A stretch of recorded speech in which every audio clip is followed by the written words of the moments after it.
Modernisation et intensification des systèmes d'élevage pour une compétitivité des chaînes de valeur animale et la souveraineté alimentaire est le thème de cette 8e édition de la Journée de l'élevage, un événement prévu le 29 décembre 2022 dans la région de Tambacounda.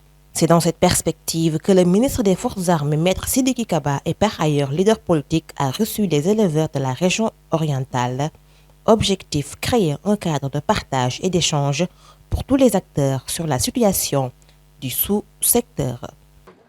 Et nous avons vu à travers les différents intervenants qu'il y a une volonté de faire en sorte que le 29, nous ayons une journée réussie, une journée remplie de joie, où toutes les personnes qui sont autour du président de la République vont célébrer cette journée dans la joie, la concorde, la paix et la fraternité. Ça doit être une journée de solidarité où les hommes et les femmes doivent travailler ensemble, la main dans la main, et ne pas oublier que le président de la République est celui qui a créé la journée nationale de l'élevage pour les éleveurs et tous les éleveurs du Sénégal, et ils sont nombreux. Ils pensent à cette catégorie d'acteurs économiques qui travaillent et qui font énormément de travail pour le Sénégal, et ils voudraient qu'ils puissent réussir les actions qu'ils mènent parce que ce sont des actions de développement. Hormis cet appel à l'union pour la réussite de cette journée, un don composé de 5 tonnes de riz et d'une somme de 10 millions de francs CFA a été remis aux associations d'éleveurs de la région. Dans ce même sillage, Sidiki Kaba a reçu les conducteurs de Moto Jakarta regroupés en une fédération.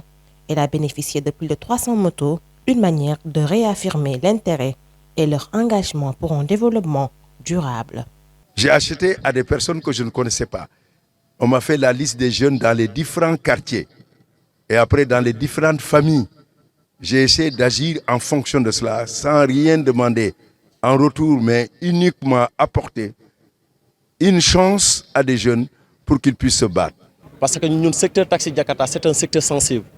Qu'est-ce que vous avez vol de moto, agression sur nous, nous agressé. Et surtout, sur nos frontières, mais certes que si nous appelons sur la réorganisation du secteur, nous m'articulons, nous donnons une carte membre tout simplement, avec la complicité de nos autorités, nous avons un résultat dans ce secteur Tambacounda. Rappelez que le chef de l'État Macky Sall va présider un conseil interministériel ce 28 décembre 2022 en vue d'évaluer les engagements du gouvernement depuis 2013 et de projeter les investissements prioritaires de l'État dans la région de Tambacounda pour les 3 prochaines années.